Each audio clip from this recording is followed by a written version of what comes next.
absolutely adore foreplay. I think it's brilliant. I feel sad for people who don't. But then that became a thing, you know, that like I was somebody who went down on girls. So you became almost shamed for going down. Yeah. Rizzle Kicks.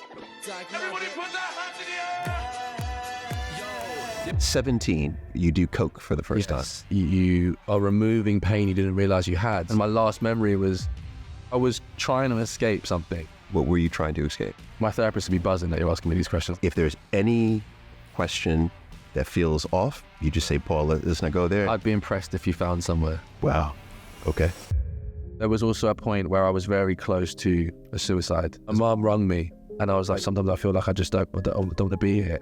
Knowing that like I'd put my mum in a position where she could think about losing her son like while she was alive. My dream throughout my whole life was for my mum to be happy. Let's get to then Jade. Jade tells me she loves me all the time and I love it. I never knew I could feel like this. She's my superstar and I'm her superstar. Do you believe that you will marry Jade?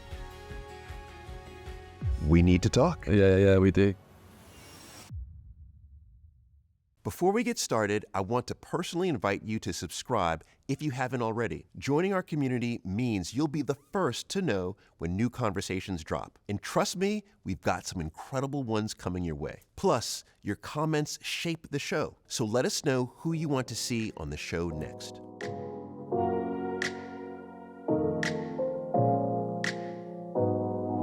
I'm telling you, think I've watched every Rizzle Kicks video. Did your father play sometimes with you? Yeah, he plays in a live band for Rizzle Kicks. So talk to me. What was it like growing up?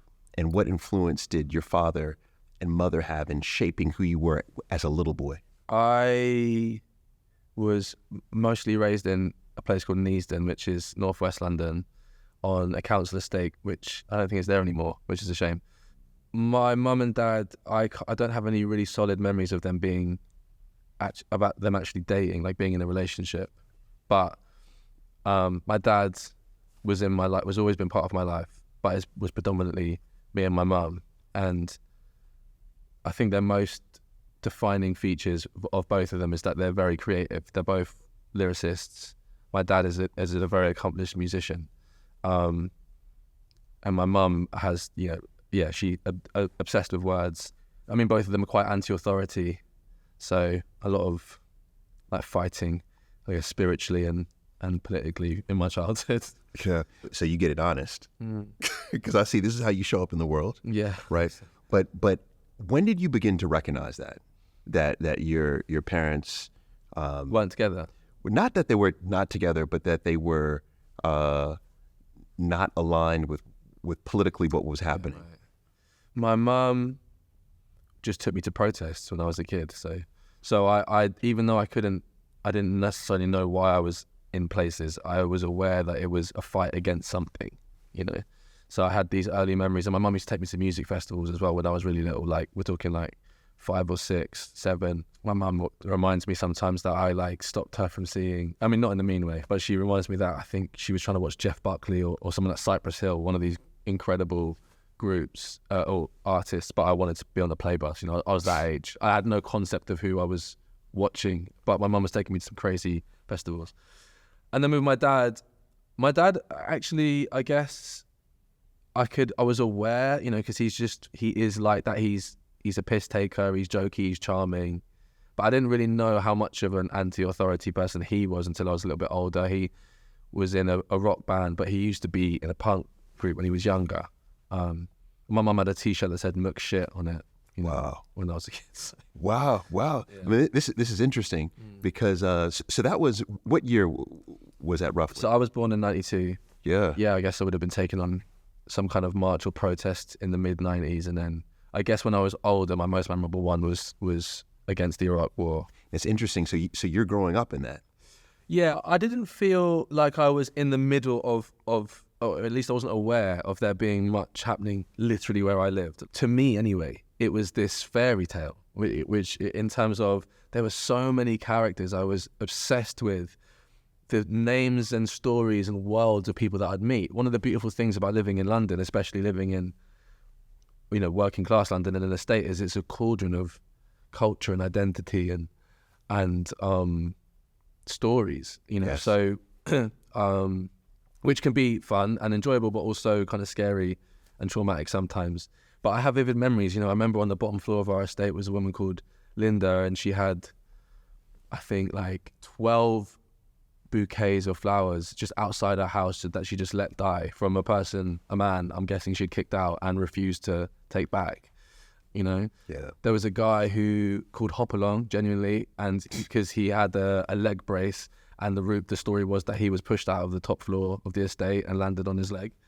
You know, but because I'm a kid, I didn't have a concept of the severity or like what that meant. In fact, I've just had a memory then that of my mum or my mum and dad shouting at me because I had like a water pistol that I tried to shoot at like a police car once or police van, and they obviously freaked out. Yeah. You know, I didn't have we didn't have social media back then, so True. that was just my entire world. This is true. But I understand they did not live in the same household. No, so it was just me and my mum predominantly. We lived in in the council flat, top floor of this estate. And my dad I saw now and again. I wasn't allowed to see my dad for maybe a year or so, just 'cause my mum felt that it was probably better for me to... My mum's main concern, I think, when I was young was to make sure that my perception of my dad wasn't tainted, you know, and he was going through struggles of his own, so she was protecting me from that for a little bit. And I think actually it's good to contextualize that he had a particular struggle with an addiction to opiates, and that was a really bad point, but he did go into recovery and sorted himself out, and he has done 2 or 3 times. So Fair enough. How old were you at that time? I think it was about 5. Okay. So you remember not being able to see your dad, but not understanding why. I have one memory of my dad being at the flat in the morning, only because I remember being excited and jumping on him, but I landed on I like kneed him in the bits, and he was like, rah, and I was like, oh shit, you know. I have a memory of that, but it was only really when I've spoken to them more recently where I started to piece together what was even happening. But yeah, never living in the same house. Okay. Ever. All right, fair enough. So your mother, from what I understand, is she was an artist. Yeah. And then she transitioned to therapist. Yeah. I know. Tell me about that.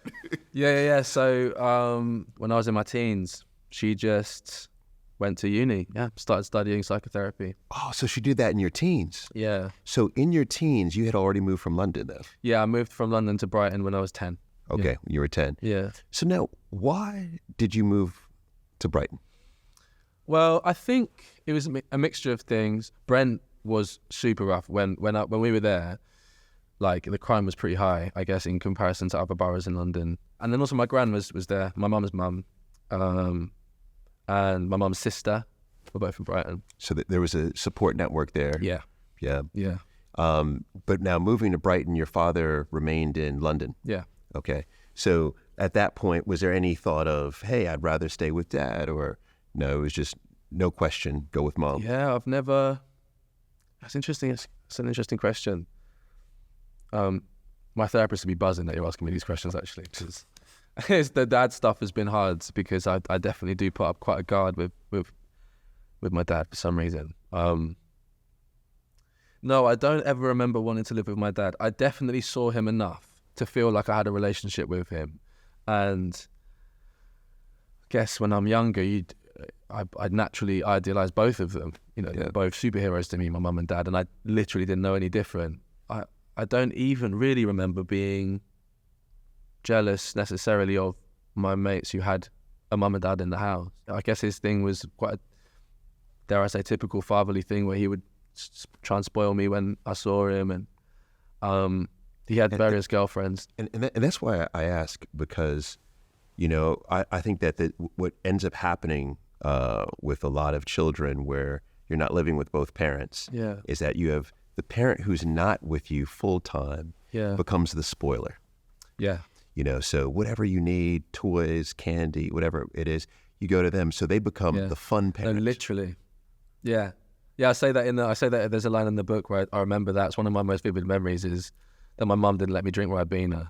See? And my dad gave me so much that I threw up, you know. So what I'm curious about is, why would you not want to stay with the fun parent? Yeah, I know, it's a good point. I don't know. I guess because I didn't like throwing up. Like, you know, like I think a part of me understood that they were friends the entire time, other than that break, which I guess was actually still quite a friendly, loving boundary. And I think that has bled into having quite a latent understanding of partnership and that family unit. I've always been very open-minded. Another thing is that it was never just me and my mum. I have godparents, and I would constantly meet adults that of different walks of life, having an insight into openness around sexuality and race and gender and class. Yes. Class is a massive one because, hilariously, for my mum's side, my mum was actually born into money. Her father is a man called John Bolting, who is one of these identical twins called the Bolting brothers, who actually made the most famous for making a film called Brighton Rock in the mid-50s, which is a kind of staple British film. It was Richard Attenborough's first lead role. And so like the Attenboroughs were friends with a part of my family. But the funny thing is, these identical twins married 5 times each. I never met my grandfather, by the way. So they have this huge kind of shrapnel, family vibe. Yes. Where everyone kind of looks like each other, but they're not that close to each other. And a lot of people have lost the money. So, my mum literally signed on. We were on the dole. We were on benefits when I was a kid because she had no money. In fact, I was homeless before Neasden. I was homeless for 2 years. I would just stay at my mum's friend Tina's house. You know what's so incredible to me about that is that, so when I got to the UK 6 years ago, what was most blatant to me was how rigid the class structure still is. Because in the US, we do have class, but it's not as rigid as it is in the UK. In the US, it's predominantly about money. Yeah. Right? So yes. So if you were uberly wealthy, you were typically considered to be whatever high class is, regardless of race, ethnicity, sexuality. It's definitely not the same in the UK. No. But that's why this is so interesting to me. Mad. So at what point do you become aware of your class? It's just funny that you reflect that as an American coming over here, because my mum's values, I think a lot of people would agree, were middle class, but in actuality of our money and our financial status, she was most certainly working class, like sometimes even below working class, because we couldn't afford to live without support, because her father died and the money, with multiple marriages like that and stuff, money just goes. It's gone. But what was so funny was still at a wedding or at whatever, I'm suddenly in a room with people who are not only middle class, but sometimes upper class.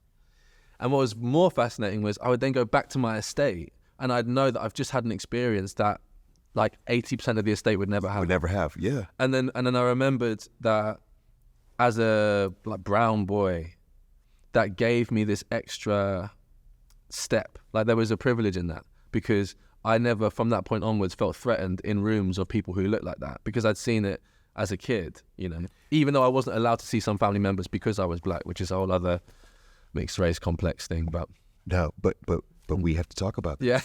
Okay. We need to talk. Yeah, we do. Yeah. I mean, because so your mother is white. Yeah, mom's white. Yeah. Okay. So your father's black. Yeah. So by the time you're in Brighton, you're 10. So what is your impression of who you are when it comes to race? Then. Oh. Yeah, so the maddest thing about Brighton was that there's not that many black people. When I was there wasn't that many black, brown, I think we called it BAME then. Black. Oh yeah, I remember. It was 6 years ago. It was BAME. Oh really? Yeah. Oh, right, because I got here, I was like, BAME? Are you serious? I know. Like, are you serious? I know. Yeah. It's kind of nuts. But all I remember was assimilation. That's what I remember so vividly. I've learned of myself, I'm naturally a sponge anyway. I do, if I spend enough time with a person or a vibe, some part of me admittedly does blend, or I want to merge. You know what I mean? Okay. Again, even being mixed race as an idea or as a feeling is bizarre because you don't look like either parent and you're caught between two cultures. The whole thing is a trip anyway.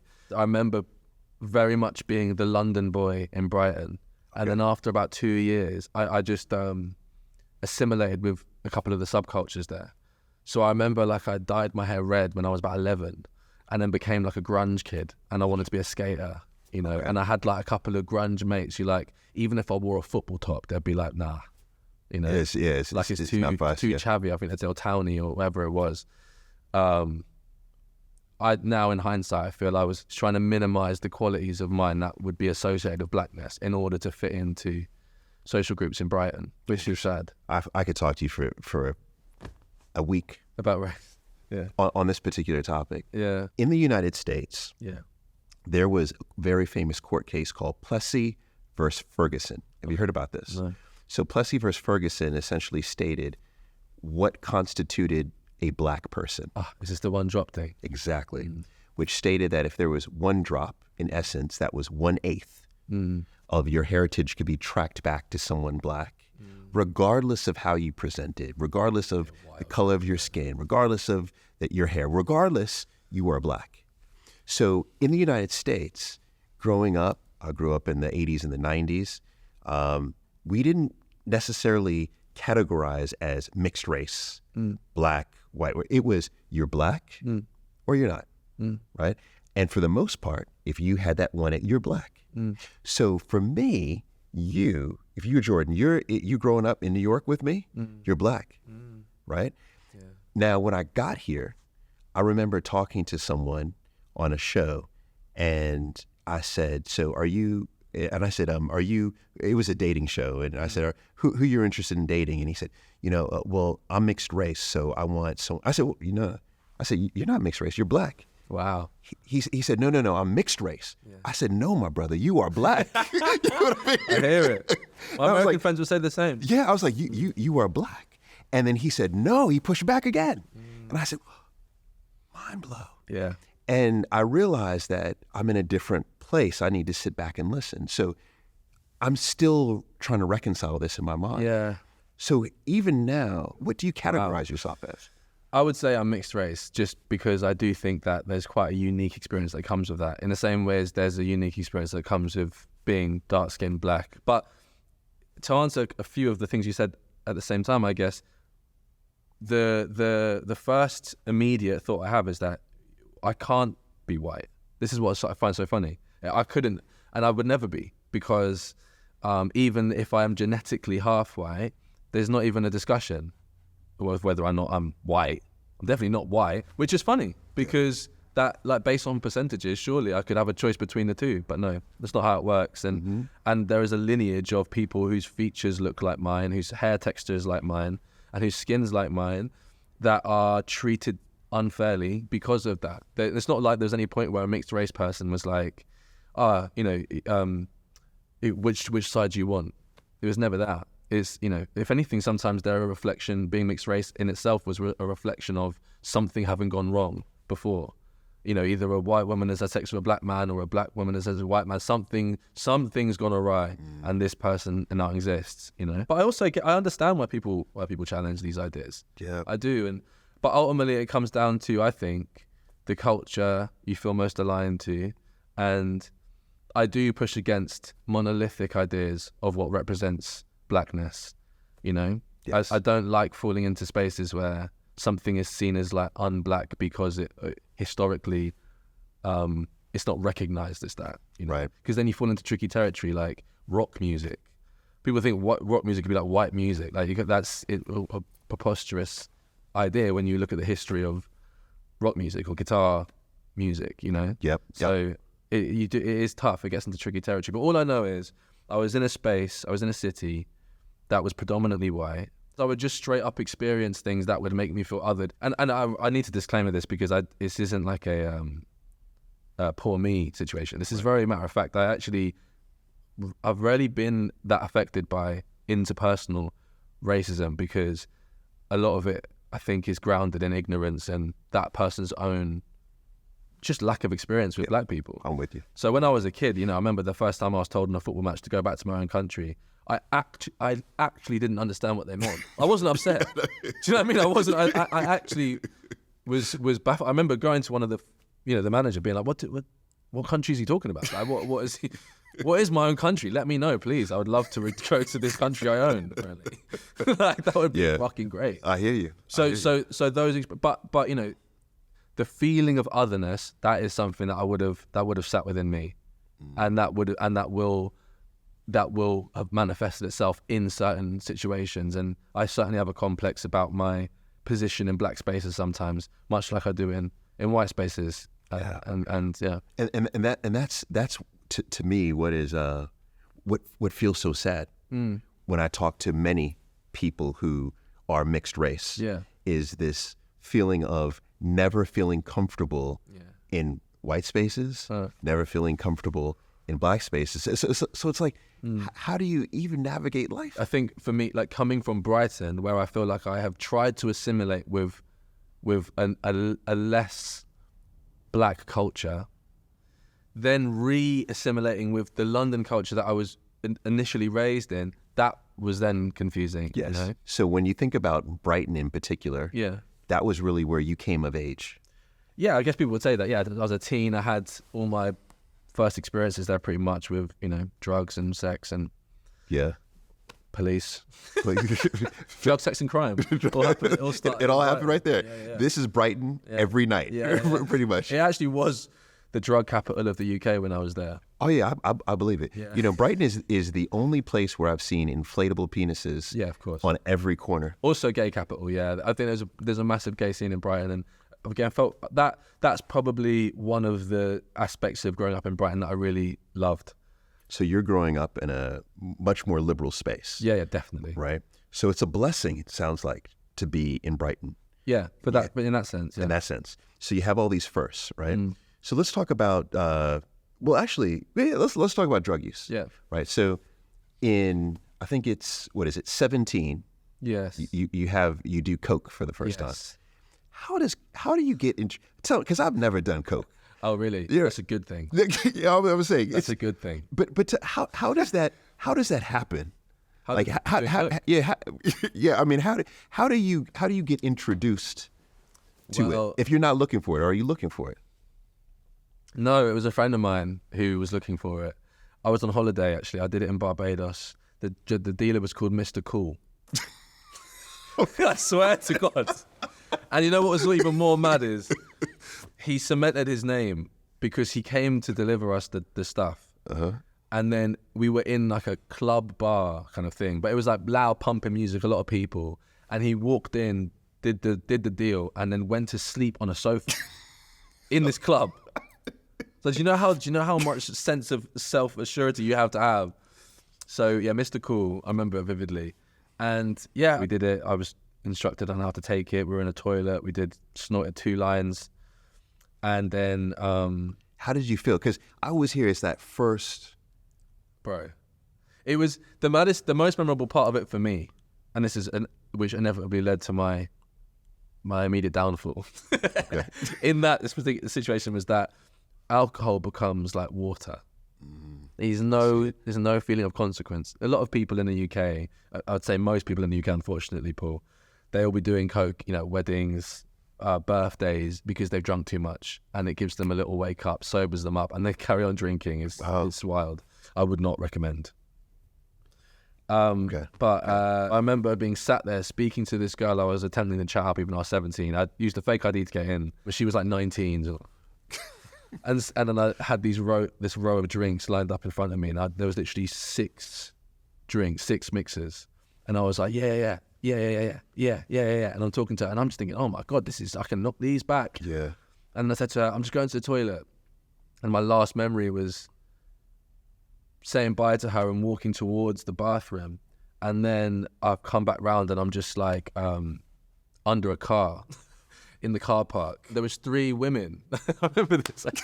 There was 3 women, and I was like, "Am I dead?" And then my friend parted them like the ending of some kind of war epic, and lifted me up. And it was like, "Jordan," and I'd been like sick on myself, and then they basically got me a Red Bull, and and made me drink the Red Bull, and I, you know, cleaned off the sick and went back in, And then you were back in. Did some more. Man. But so it allowed you to go through the alcohol with no consequence. Yeah. Or you felt like there was not. Initially, that was the most memorable part of coke. Yeah.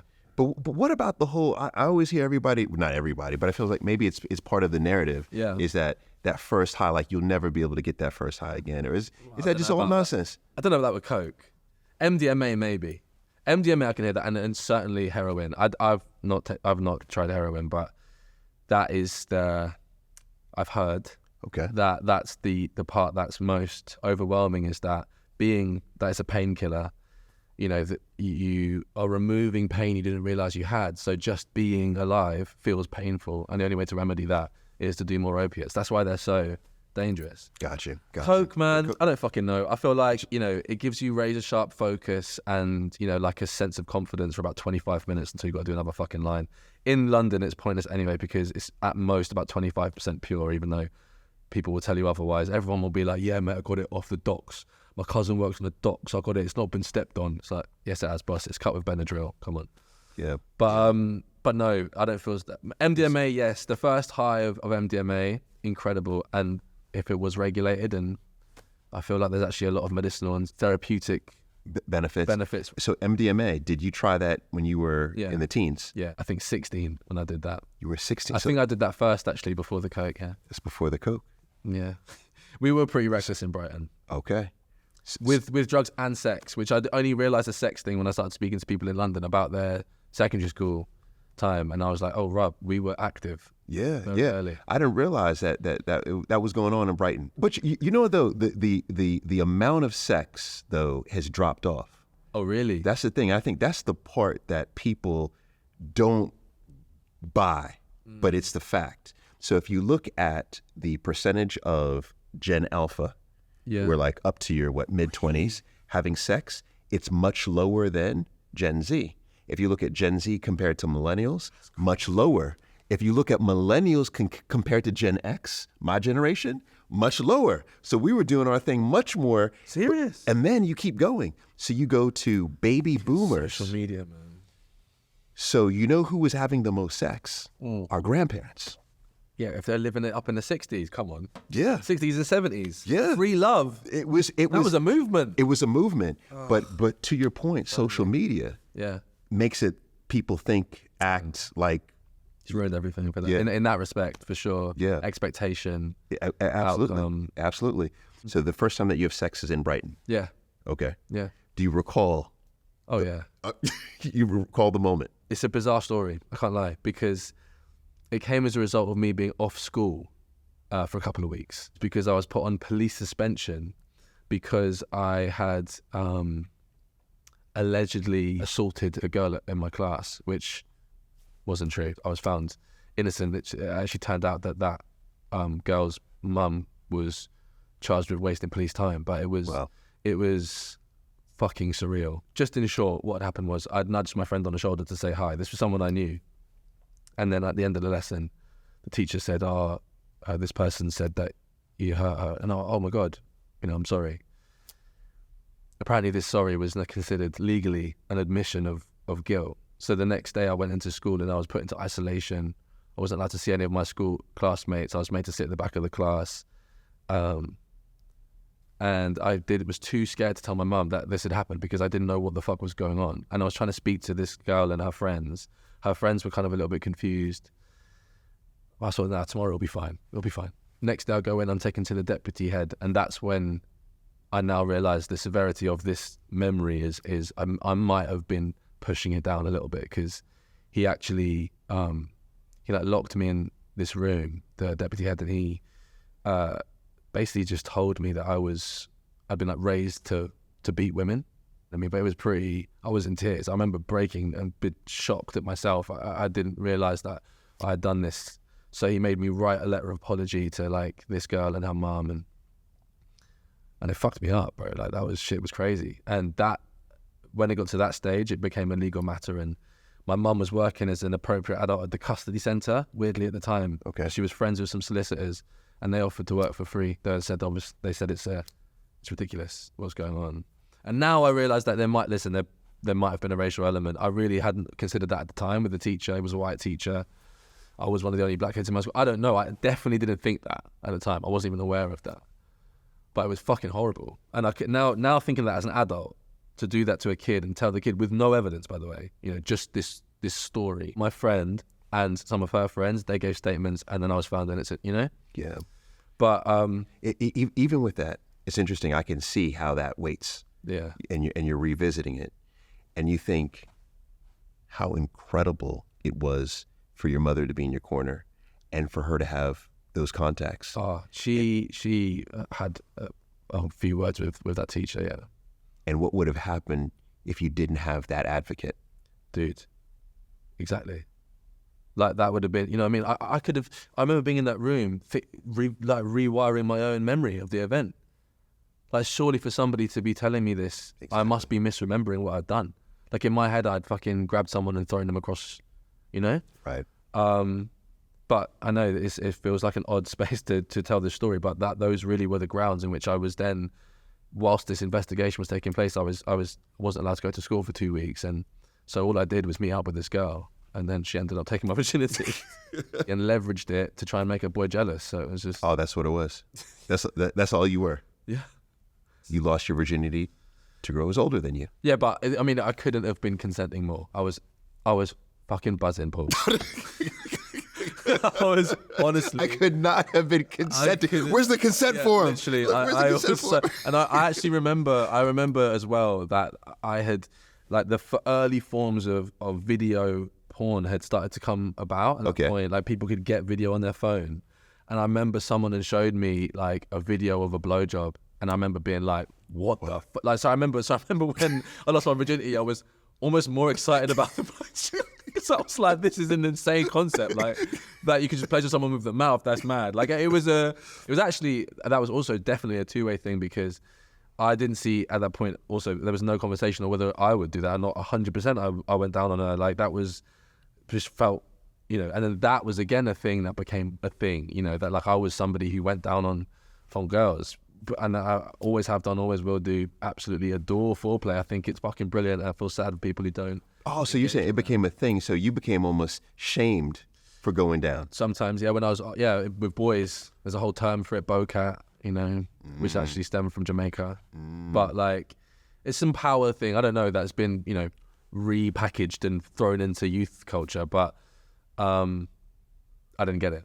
Okay. And then also it helped me, because girls were like, well, that's great, you know. Right. If he's down for the cause. Exactly. I get a bonus from this guy. But so, just to move us out of Brighton. Go on. Is you fall in love with music. Yes. I would imagine. Yeah. But the question that I have is rap, hip hop in particular. At what point do you fall in love with hip hop? I mean, man, listen, I'm giving my age here, but there was once a time. There was There was once a time where UK hip hop was predominantly a space in which people would voice their struggle. Like, the true legends of UK hip hop would be that Chester P, Task Force, Foreign Beggars. Hip hop was this form of, like, you know, I've got no money, I'm scrounging, I'm trying to do something with my life. You know, the currency in rap at that point was how many words could you rhyme in a sentence? That was rap. That was the rappers you'd hear and go, oh my God. Like, there's a rapper called Charlie Tuna from a group called Jurassic 5. That group inspired me and Harley to make Rizzle Kicks, right? Charlie Tuna is known for multi-syllabic rhyme schemes, cadence, delivery. That's what we were listening for. And Jurassic 5 spoke often about, they were quite anti-capitalist. They would talk about not wanting to be celebrities, not wanting to be stars. They spoke about community and the genres they liked, and they just were fucking around, you know? That was the rap that inspired me at that point. Wow. So I'm like, fuck, I can get down with this. This is the kind of shit. My first raps were about, like rumors in school. One of my first raps was a diss on my school form tutor. Oh wow! It was a channel for me to express my frustration with something in my life, but I didn't feel like I couldn't use it. Like, I could talk about anything. Like, I was really talking about, like, quite minimal experiences, you know, like going to a house party or, like, playing spin the bottle. Like, I would literally rap about these things, you know. Interesting. Because I didn't feel like there was any barrier. It was just, how am I saying it? What words are rhyming when I say it? And then now, I guess it's another conversation, but now there was a massive shift around that time, and now you have to really look for those artists. Hip hop and rap, I think, has got this. It's been tied in quite heavily to consumerism, and you might talk about having struggled, but you're definitely ending it by telling people how well you're doing now. Yeah. You know? Yeah. And like those rappers before that were talking about where they were at, they're like, you know, they struggle to sell records. So like selling a dream is kind of more marketable. It is. It sure is. Yeah. So at that point, though, I would imagine that you're not necessarily thinking, okay, this is a career, this is a profession. This is a passion, and I'm pursuing it. I made music because, well, firstly, I made it genuinely because I just wanted to express myself. I know it sounds mad, but it really was it. And I guess my mum, I'd grown up, you know, reading my mum's lyrics on the living room floor, and a lot of my mum's demos that she was making when I was 6 or 7, I remembered every word, every lyric, you know. So the idea of writing lyrics to express an experience or a self, that wasn't an alien concept. My dad was in a band called The Self, and I'd hear his music, and you know, I had a song called Conscience Like You, which was this like rock song, and I'm like, you know, so I felt like that was already something that I could do to express myself. Where it might surprise you is I fundamentally didn't understand what I considered to be the time wasted with people just hanging out. It's sad that in hindsight. Sure, at school, I didn't. If they went, oh Jordan, we're gonna go to the park. For me, I didn't understand why. To do what? To just sit. Didn't understand. I'd literally rather watch a film. At least I had this insatiable desire to be moving forward. Okay. And so, at the same time, you know, my mum, she's trying to make it as a psychotherapist.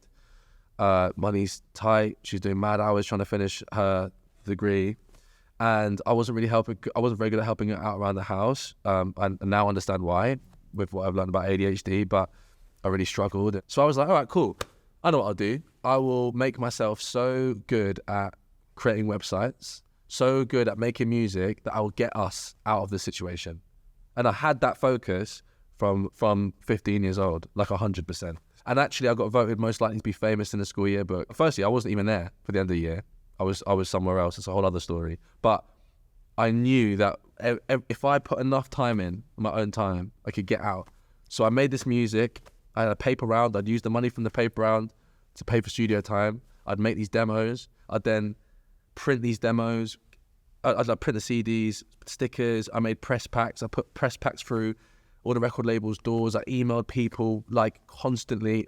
Had no shame, no worry, no embarrassment. People were mocking me about it. They were. Oh my God. I got people. One guy made a banner on his MySpace that said like, if you think, they used to call me Rizzle back then. If you think Rizzle's a dickhead, text this number. Wow. And it was my number.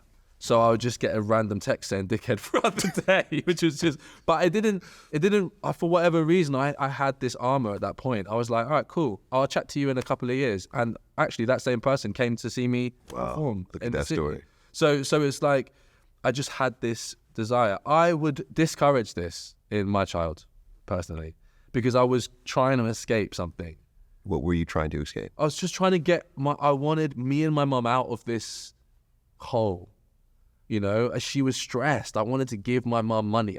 My dream throughout my whole life was for my mum to be happy. My mum focused a lot of her attention on me being happy and gave a lot of herself to me being happy. But of course, as you'll know, children, they pick up how the parent is also treating themselves. And it broke my heart. Like every day, I could see that my mum wasn't treating herself with kindness. So I went, okay, well, I'm going to go ahead and sort this out for us, right. Which I shouldn't have really been thinking as a teenager. I should have felt more guarded, I think, by both my parents. But it is what it is. They're both doing their best. So that's why I stuck to music, because it felt like something I could 100% do. I entered every single music competition possible. I literally would Google UK music competition, and I would just enter every single one about where it was applicable that I could enter it. Okay. And once, one of these websites, it was called Go Busker, they went, congratulations, you've won our bursary. I'd given one of these songs that I'd made with my paperboy money. Okay. So we're going to give you £500. And I was like, £500 fucking pound. Yeah. And they were like, all you have to do is show us that like what you're buying is musical. Okay. You can't like get the 500 quid and like buy a tracksuit, which I almost did.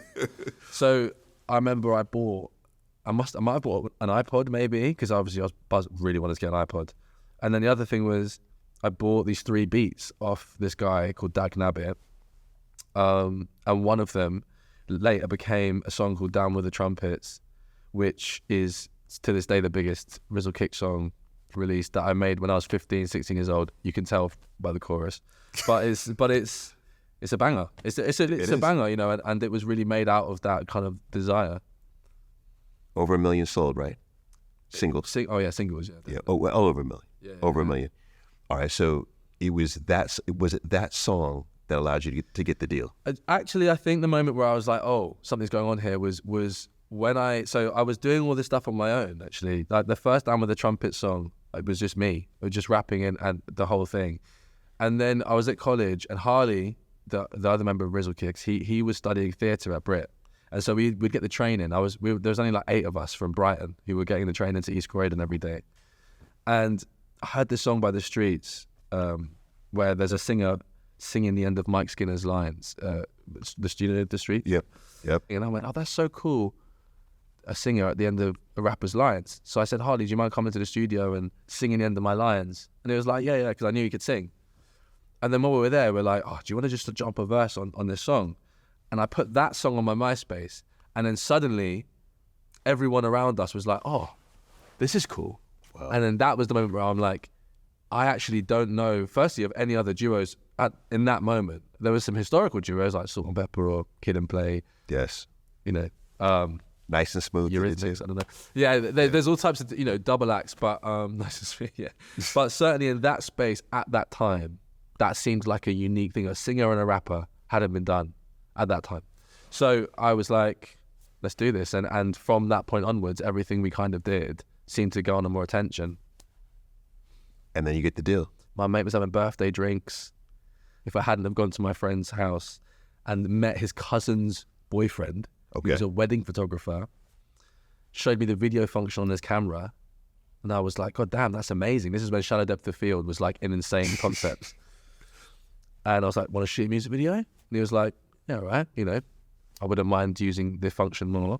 Shot a music video, 100,000 views. What music video this is? So it's actually not online, but there's an original version of Down with the Trumpets. Down with the Trumpets, okay. In the new version, you can see a video at the beginning. Yes. Of the old version. Yes. The old version got assigned. And is that the tape going? No. Yeah, that's the tape going. Yeah. Okay. Yeah. So we had already shot another video, and when we got signed, the label took it down, and me and Harley were like, "What the fuck? There's 100,000 views. Are you man crazy?" And they were like, "Shoot another video. We'll re-release it." And then it's something like 26 million views or something. Yeah. Look at that. Yeah. But it was just us and this guy and Toby, and our videos cost barely anything, and they all got millions of views, and we became a sensation momentarily. Yeah, look at that. You said momentarily. Relative to my life, yeah. Yeah. So when you look back, I'm sure you're proud of that Yes. part, that chapter of your life. Yes. Are there any regrets? Yeah. I've got loads of regrets. Do you? Yeah, of course. Specifically, Do you? Are you on the side of? Well, if I asked you if you had regrets, would you say? Yeah. Well, you know what I think I do is I take that and I pull the lesson out. Yeah. And then I say, you know what? I couldn't have received that lesson unless I had done the thing. And I mean, are there moments that I wish I could get back? I wish I can get them back, but at the same time, then I always counter it with I learned that thing. That then I then does that make over it? here. Does that make it not a regret then? For me, that's what makes it not a regret. Really? Yeah. But what I mean, so when you think about, so I've got regrets. Specifically, Well, I just think the career, the music career. What's your top regret? I don't like our second album cover. And I had to, because we Rizzle Kicks, me and Hars, we released an album for the first time in 12 years or something, like literally last month, and we were doing signings. Our approach to it nowadays is a lot more low key. We're not trying to reach the heights of pop stardom that we kind of accidentally fell into all those years ago. But we were doing a signing, and people would come with our first 2 albums on vinyl, And I remember looking at the second album cover and being like, I fucking hate that shit. I hate it. And it was me. I was so high on drugs at the time. I was like, this is a good idea. And it just was not a good idea in any sense of it was so... And we had shot a whole other album cover with an incredible up-and-coming videographer who ended up working with A$AP Rocky. And, you know, I don't know, Paul, I don't know what the lesson is there. I don't know what I can take. I don't know what the lesson is out there. don't do drugs, kids. Yeah, literally. Don't do drugs. So, but other than the album cover, yeah. what is a top regret on just the music career? I think if I was to be like objective about music careers, yes, like 18, 19, 20, being that famous was, now I'm realizing, completely like what do I do with that? How do I do it? I don't know who I am. I hadn't developed as a person, a human being. I'm being constantly criticized because we had ended up in the pop sphere. There's a whole other level of snobbery attached to that pop stardom. People just assume, for example, that pop stars are morons for a start. So, and also the irony is, I was a moron at 20, 21. What do you expect from a 20, 21-year-old boy? You know what I mean? Like, so if I was given the option and choice, objectively, I'd be like, no, man, chill. Do exactly what you want to do. Make the music you want to do for as long as possible, and crescendo into your 30s. Those are the careers that I love seeing. Are people who've been knocking away for 8 years, 9 years, and then boom. And then once they're there, they have that resilience. It's like, you know, it's like a butterfly coming out of its cocoon. Whereas for us, we knocked on the first door, Paul, right, and it opened and went, here you are, boom, number one. We had like 8 top 20s. I don't know what it was, but it was astronomical so fast, to the point where people thought we were industry plants. They thought that some people didn't believe us because they didn't see our journey. Because our journey was playing to 35 people in a basement in Brighton, to headlining the introducing stage at Reading within a year, to like 15,000 people. It was really 1 month of our lives. July 2011 just shifted everything in our lives. You know what's so interesting about what you're saying is that now I'm reflecting back on guests, especially artists like Jamelia, like Cher Lloyd, right? And they were trying to escape something. Yeah. I mean, it's hitting me for the first, like, right now. They were trying to escape something. They got it young, and there were issues as a result of that, massively. It's uncontrollable, and also, you know, we have a society, maybe, or I don't know if that's an overused term, but we obviously celebrate, in my opinion, quite nothing material. We have this obsession with materialness. So I was told quite early on, don't complain about fame. You can't complain about fame, you know, because look what you get, you know, get free clothes, get taken places in cars, you know, I have an instant alleviation from the poverty I was in before. I tried to pay off my mum's debts, but at what's going on spiritually, right? That doesn't, or emotionally, you know, I've got stuff I've got to work through, you know, I have to mature. I haven't had a rite of passage. I've not gone through that pain, and I'm stuck in this suspended state where I have a social currency, and now I'm privy to rejection and comparison, and my ego is through the roof, you know, in my early 20s. Like, it's a lot. In that fame, and I want to connect it to your book. Yeah. Okay. So I said this when you walked in, but I want to make sure that everyone hears me say this, is that I believe that your book is, so it's avoidance, drugs, heartbreak, and dogs. Yeah. Right? ADHD, right? I believe that this is one of the best books that I've read this entire year. Thank you, Paul. It's phenomenal. That means a lot for me, honestly. It is phenomenal. I encourage everyone to read it. You know, just to give it context, my book is centered around me cheating on my ex-girlfriend, telling her that I cheated, her leaving me as a result, I feel rightly, and that pushing me, or almost triggering me into a desire to rewire myself slightly, go into a state of recovery. Do you feel like there is actually a kind of crisis in terms of men being able to be honest about how they're feeling about life and society in the West? Oh, absolutely. I think all over the world, you know, men, we have a challenge around identifying what the emotion is. Yeah. And what I notice, and I do this with a lot of the television shows, it's funny enough, I was filming, I guess I can say it, I was filming Married at First Sight yesterday, and there was a gentleman that I was working with, and I asked him, I said, so tell me, what emotion do you have in this moment right now? As you sit with your wife, what emotion is it? He had no words, and he wasn't armed to be able to articulate the words. He doesn't know what an emotion is. Yeah. So I said, if you cannot tell me what the emotion is, you can't tell me what the feeling is. Therefore, you definitely can't tell me what your partner's emotion is. Yeah. And you definitely can't tell me what your partner's feeling is. Yeah. And if you can't tell me what your partner's is, then you can't hold space for them. Nah. That means you can't connect with them. It's like the most important thing.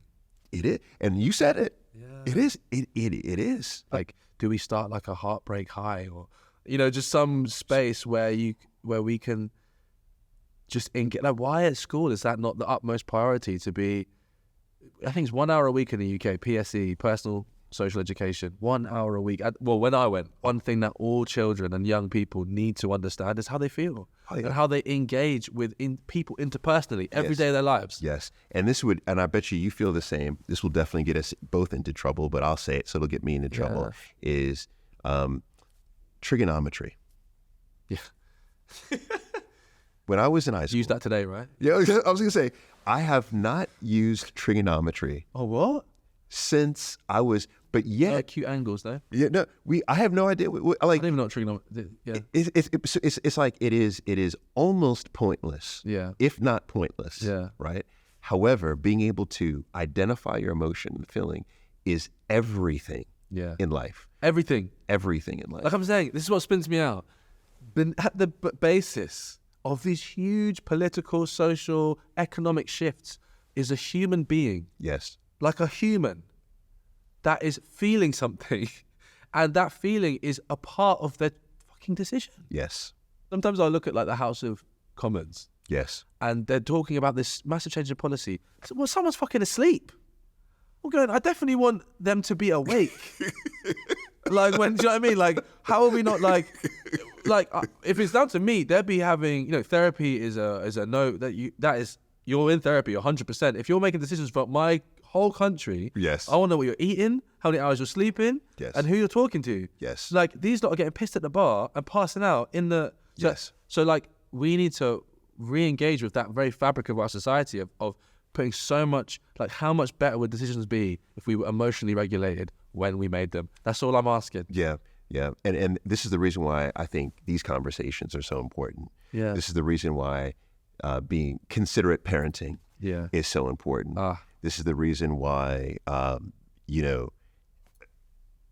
normalizing these conversations with friends, especially among men.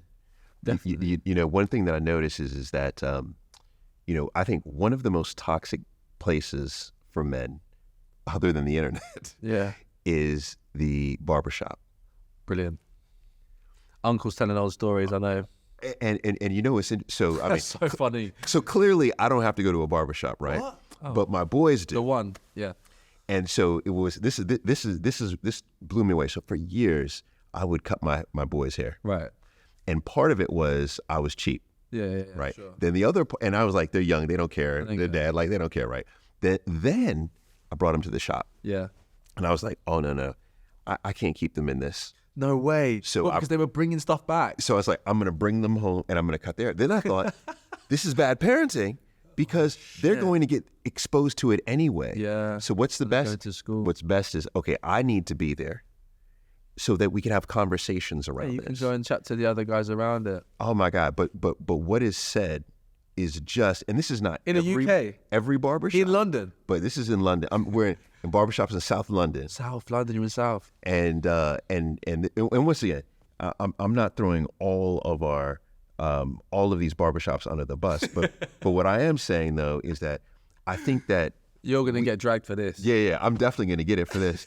But what we do need is we need to have conversations around these topics that we're talking about. Yes. In the shops. One of my biggest frustrations with obviously I'm generalizing here, but with the male community is this internalized homophobia, definitely rooted in misogyny, where anything outside of this heteronormative framework, Right. anything is just it's gay. It's, you know, there's all these kind of phrases that are thrown around like why wifey that, or no homo, pause, like all of these phrases are and I said gay as an insult when I was a kid, which is again hilarious because I was so not homophobic. It was just I was just trying to fit in, you know. I think everyone did in my generation as a slur, you know, and culturally it was way more acceptable to be like that about it. But it doesn't make any sense to me. I honestly, I cannot get my head around the concept of homophobia. So I just ask myself questions, what can lead to that? And I think there's a lot of issues in society that are rooted in this immediate limitation on boys' sense of intimacy, you know? Like, I there's so much in the world that seems to be as a result of boys and men who, if not gaining that intimacy from a woman, there's no chance that that's happening from their male friends because there's this fear. And I remember seeing these pictures online. Like, there was these photo shoots that used to happen in like the late 1800s or something, I don't know. And there were men who were best friends, and you can look at the positions that they did. They sat on each other's knee, head on the shoulders. Yes. They were very tactile. And then there was this introduction of heterosexuality and homosexuality as a means of understanding the human psyche. So you're saying that, in essence, society has shamed us into performing this script. This is why I center so much of my work I'm doing now around trying to push back against this self-hate that I think festers within men. Because of course you have to understand the beauty of another man or the attractiveness of another man in order to have an understanding of your own beauty and attractiveness. Yeah. You know what's interesting is I'm with you entirely. Yeah. And for me, and I'll never. So I grew up in the States playing American football, right? And there were many things that we did in the locker room that I would think, you know, what's interesting. We as a team, as players, we would never do in public. Right. You'd smack somebody on the butt as they're going out, but you would never do that outside of the context of football. And I think that I grew up being shamed into this script that you're talking about. And I will never forget the moment that I decided to break out of it. Is I was visiting Turkey. I was in, I don't know, maybe my 20s, right? Late 20s. I'm visiting Turkey, and one of my good friends, we're on the Bosphorus, we're walking, and he tucks his arm in. We locked arms, and we're walking arm in arm. And as soon as he does that, I pulled my arm back. Yeah. I was like, what are you doing? What are you doing? He said, what are you talking about? We're walking. We're walking. He said, this is within our culture. This is what we do. And I realized at that moment that I was falling victim to this societal script. And I locked my arm in arm, and we walked. And I thought, I need to figure out, I need to do my own. Yeah. Have you done or looked at the Kinsey research at all? No, what's that? Okay. So this is interesting because when you said this, I was like, my man's, he's talking about research here, right? Because so one of the most, I think, famous studies around sexuality is done by Kinsey in the 1940s, I think. Wow. And you know what his findings are? What? That the majority of people are bisexual. Really? That's his findings, to the tune of 80 some odd %. Listen. And now, there's lots of pushback, especially recently, on exactly bias in the survey, the data, you looked at who they're speaking to, et cetera. So, yeah, we have to take that into consideration. But in essence, what he's saying is that if you have someone who is interested in same-sex purely here, someone who's interested in, heterosexual relationships here, what Kinsey is saying is that the majority of us, 80%, are somewhere in that spectrum. And what's interesting is that you are, without even having read his research, going back to the 1940s, you are saying from your observations, you're in agreement. Fluidity as a concept, waves. This is something what I had to learn in myself about emotion, that a lot of the bigger emotions that I had struggled with and now less so were because they're not fixed. It's not a fixed principle. Grief isn't a fixed idea. It's something that will, like the shore, in and out. Obviously, I don't need to tell you this. Yes, but no, these are facts. Yeah, so it's just odd to me that something as free as sexuality has to then be forced into this space, and I think what it results in is a lot of people who are angry as a result of having to suppress a side of them, or they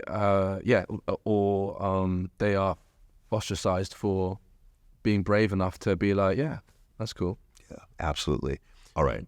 So then from there, this is the perfect segue to religion. Tell us what the bridge is. A bridge, so that, just to contextualize, I had written, during this heartbreak, I wrote an article for The Guardian about my perception of masculinity at that time. I was heartbroken. I was left by my ex in the middle of the Me Too movement, which was quite a wild time to have been the cheat. It was like, obviously that we're looking at the extreme cases, but there was there's a much more watered down social discussion going on generally around behavioral patterns. Yes. So it was seriously like, whoa, what the fuck? Anyway, I was invited me to this retreat called The Bridge. The retreat is a 6-day transformational course dealing with grief. It's essentially group therapy. You deal with these issues as a community, as a group. And I instantly had imposter syndrome.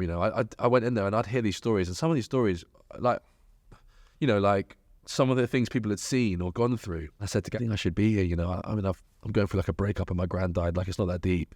And she was like, nah, that's not how this works. There's no comparison in grief. It doesn't work like that.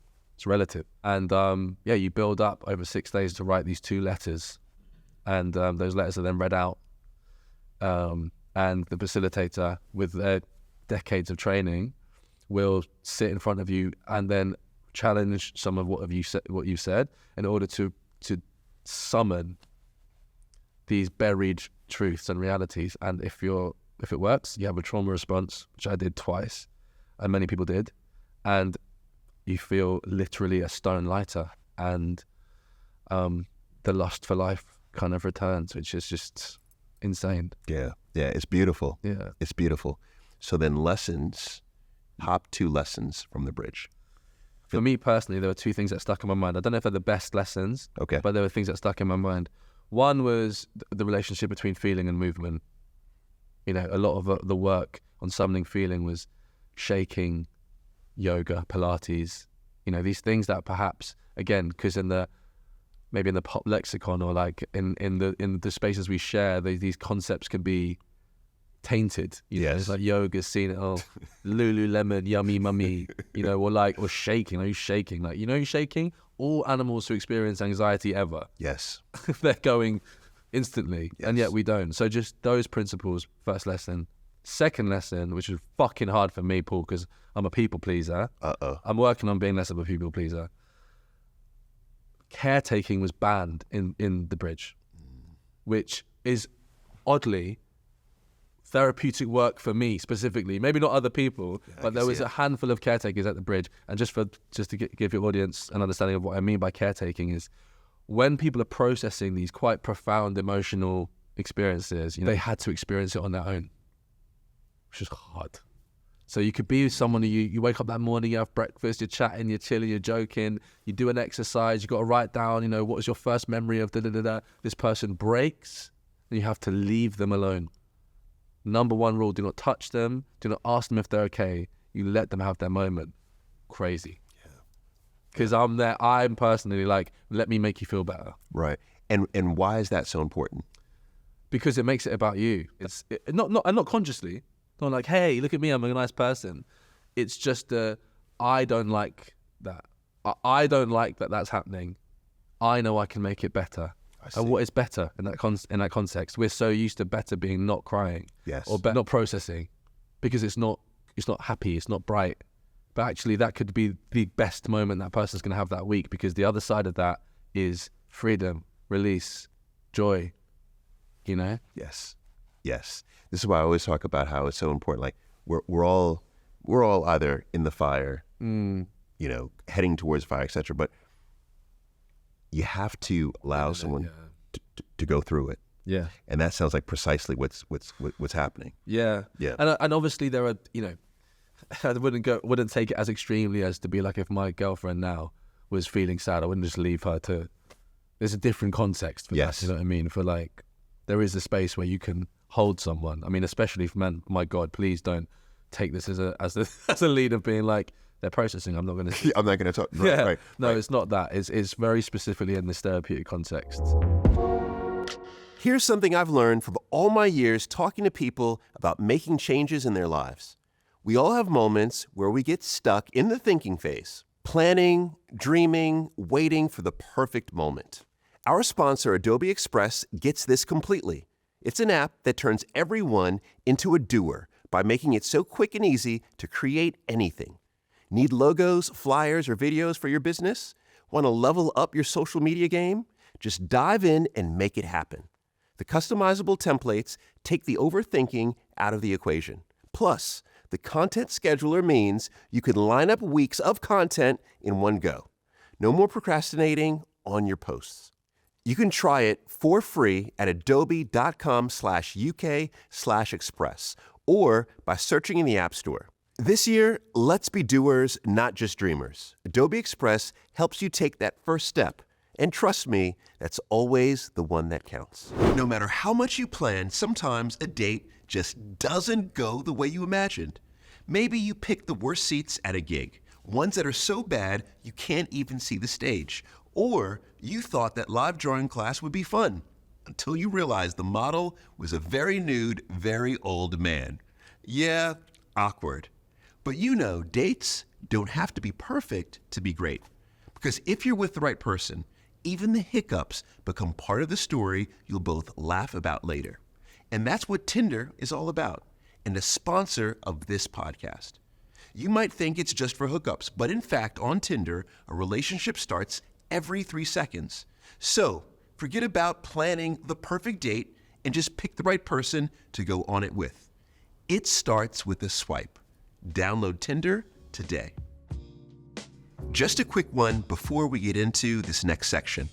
We touch on some sensitive topics, including suicide. If this is a tough subject for you, please watch with care. We've also added links to support charities in the episode description. At this point, though, you are famous. Yeah. You are popular. Yeah. Right? You're in and out of relationships at this point. Yeah. You know, romantic relationships. Yeah. All sorts of chaos. Right. You are abusing drugs. Yeah. About your life. Did you feel alone? I mean, yeah, there was one point where it's difficult. You might have actually found the point where a boundary that, I think, because it involves someone else, but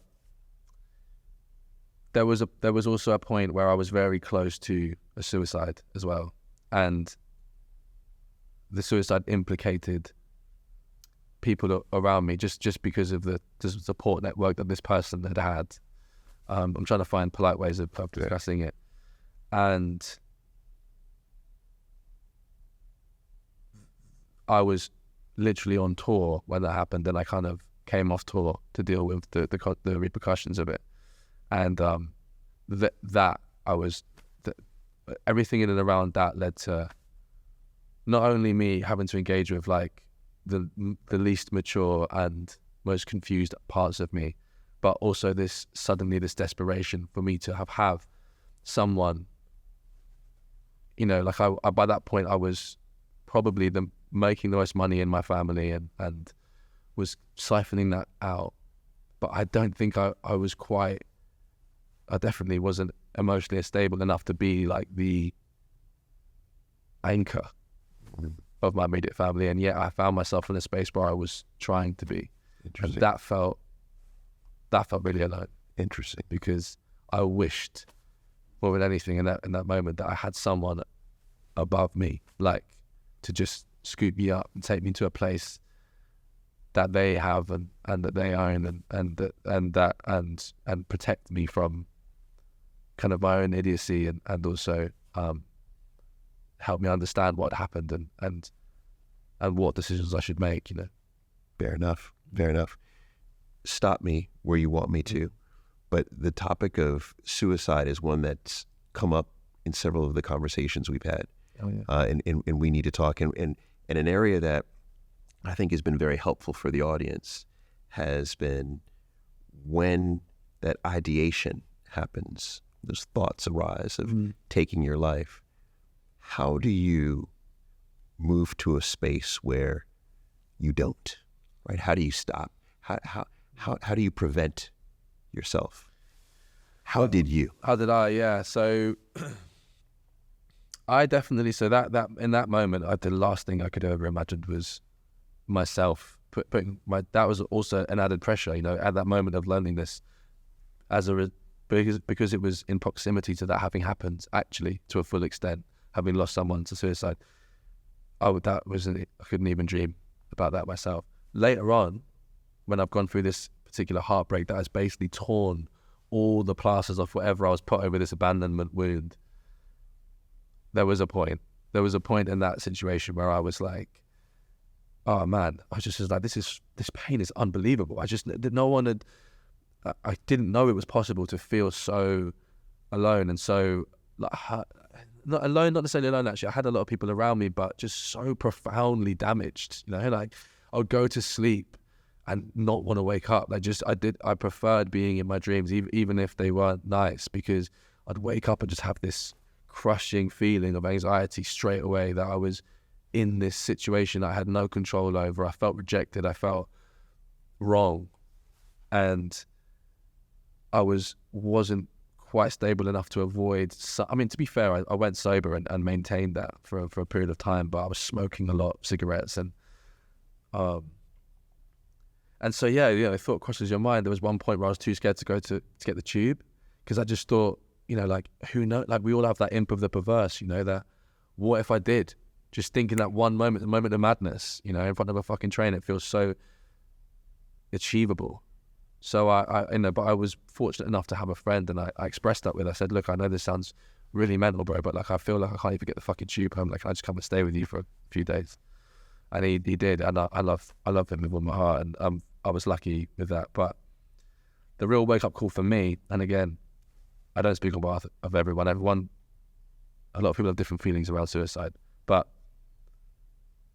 the real wake up call for me was when my mum called me, and I was on the way to the studio, and I think I even recorded a song that explicitly said that I wanted to kill myself. Not like, again, as you know, there's different stages. I was certainly 1, 2. I wasn't anything more. I wasn't planning things. I wasn't the scary stage where I'm actually happy, right? Because I've made the decision, which is, right. As you'll know as a therapist, that's the most dangerous place anyone can be in, when they're suddenly okay. And so my mom rang me, and I was like, yeah, you know, I'm just feeling, you know, sometimes I feel like I just don't want to be here. And bro, like, makes me feel sad now, but like hearing my mom's response to that, like having, like, knowing that, like, I'd put my mum in a position where she could have to think about losing her son, like, while she was alive. Like that for me, that ended it for me in terms of that being how I was going to deal with the pain I was in, because I just going to put my mum through that. And actually, one of the most beautiful pieces of and such like most articulate, simple, concise ways of explaining how I feel about suicide now is were actually expressed by Dave. You know the rapper Dave? Dave, yeah. He has an album called Psychodrama, and there's a lyric which is, if you're thinking about doing it, suicide doesn't stop the pain, you're only moving it, lives that you're ruining. And you know, I remember hearing that, and he wrote that when he was like 21 or something, and I was just like, fucking, that's it for me. If I'm ever down, like, I can't do that to people around me, and I'm now in a place where I can believe that people love me. For a long time, I couldn't believe that, but I believe that people love me, and for that reason, I will live for them more than anything. That's powerful, and I appreciate you sharing that. You know, it's interesting seeing that you were at a place where financially you were at your top, right? Yeah. You had paid the debts for your mother, so in essence, you had moved her out. And if you go back to Brighton, all you wanted was to move her out of that situation, right? So you wanted to move her out. But then here you are at a place where you're considering taking your life. So you had made her happy, but it was that idea of removing yourself, how that would have crushed her, how that would have crushed her happiness, and how that in part saved you. But then also talking to your friend, you know, and I think that's a part that we all need to, I think about embodying, and that is that when these ideas begin to percolate, to talk about it to someone that we love and trust, because just that can reduce the ideation of suicide. 100%. You know, and studies support that. 100%. But to be clear, actually, I think it's an important point. I hadn't made my mum happy by helping her with her debts or helping her with money. I hadn't. Actually, the biggest shift was eventually after that point of engagement where I was like, fuck, that was, you know, hardcore that I'd said that. My next process and most important process in the relationship between me and my mum was I actually kind of broke up with my mum. I wanted to get to this. Yeah. I wanted to get to this. So we're there. Let's do it. We're already there. Yeah. We're already there. So you broke up with your mother. Yes. This confuses me. Yeah. So help me understand. It's complex with mums and sons, I think, because there is, again, there are loads of social politics to support the idea that it's a massive green flag for mums and sons to have a good relationship, you know, to love your mum, to be outwardly loving of your mum is a good thing. But I've come to understand, of course, that love is a good thing if it's not codependent, you know. And naturally, again, through no fault of my mum or dad, you know, I might have inherited some tendencies towards codependency anyway. But a single child and a single mother, being that for that being most of the situation, avoiding codependency is not impossible unless you have an emotionally secure parent. And so, you know, I was realizing that like my mum's decisions would still upset me, you know, or I'd be nervous on account of my mum. She would be nervous on account of me. Her critique of my work would be really important to me. My mum had to like it, otherwise I didn't like it. Interesting. You know, there was this enmeshment, and I had just given her everything I could. Like anytime I got something, money, I'd give it to her. Like it got to the point where I tried to give her a flat. I tried to give her like a whole property that I had, and which is a dream, by the way. Yeah. For many, especially boys who don't come from much money, boys and girls, anyone. But unfortunately, it came at the expense of me having a house. So I had, you know, given my mum this place. I then had my life just blew up, and then suddenly I didn't have anywhere to go. I barely had anywhere to go, and that for me was quite a literal representation of me giving so much that I'm actually leaving myself with not even a place to repair. What good am I going to be? Right. If I'm like that. So I had to stand up and go, I can't keep doing this. I can't. And by the way, from my mum, and my therapist would be like, Jordan, you're protecting her, but this is a public podcast. My mum isn't encouraging this. My mum's not going, where's my flat? Right. Where's my money? No, where's my... never in life. This is me being like, I want to do this for you. I want to do this for you. I want to do this for you. And in doing so, obviously, a part of codependency is allowing for your boundaries to have been crossed. The person who is crossing your boundaries sometimes isn't even aware that they're doing that. Yes. So it got to the point where, you know, she had this dominion in my life, and so I was like, no, I need a flat. I need my flat. I need my place. I need my space, and I need us to just step away for a moment. And this is when I was most heartbroken. So for her, of course, it's complex on a few levels. Yes. Because she wants to be there to support me. And my personal experience from that point onwards, the relationship to my mum and I has been incredible. And there were moments after that where I pushed back on her expectation of me, be that like to stay at my house unannounced, to turn up at my house or something like that, which is, again, to many people, this is very usual, but specific to me, And it hurt doing that because I felt like it came at the cost of my mum's, like momentarily the cost of my mum's emotion.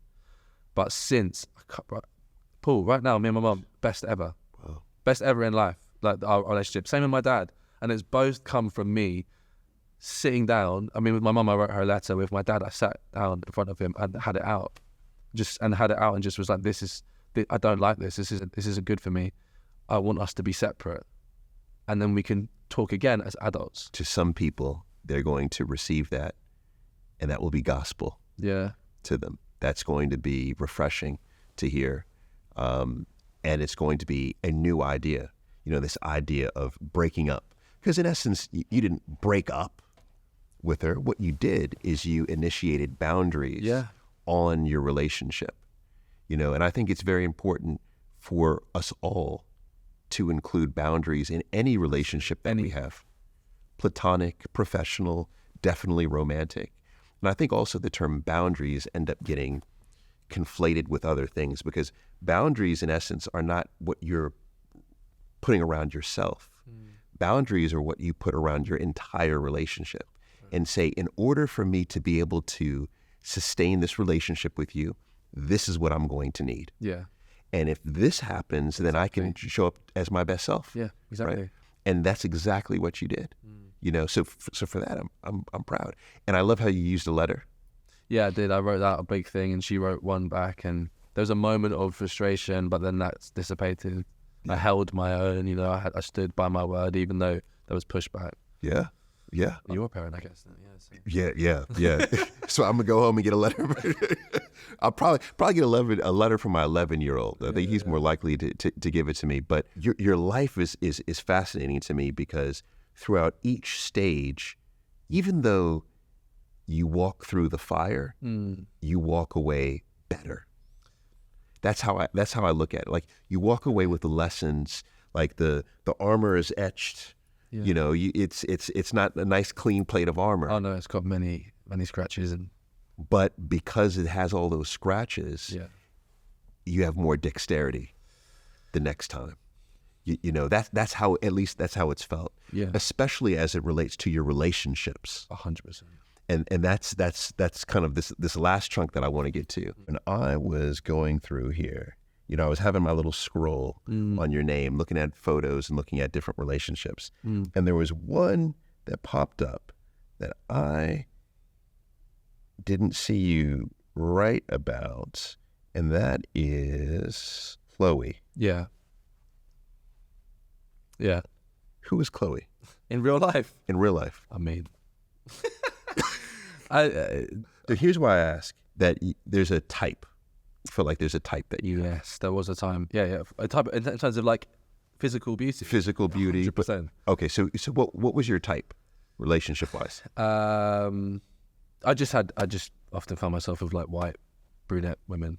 White brunette. Who had kind of, but my friend was a pixie features. Pixie features. Yeah, I mean it's not too far from just like the fucking image that's shoved down our throats in the West. Anyway. Okay. Okay. It's like if I was to pick one of the friends, it's Courtney Cox. You know what I mean? It's that look. Okay. So in the book, Susie and Chloe. Friend's been a good example because I wouldn't have even had a black woman to choose from. So I'm in Brighton, Charlie, I guess Charlie, Ross's girlfriend. Anyway. Yeah. The friends. There was nobody on there. There was no black people. No black people in New York during that whole 90s. Yeah, it's crazy. And I was there. Yeah, crazy. Mad.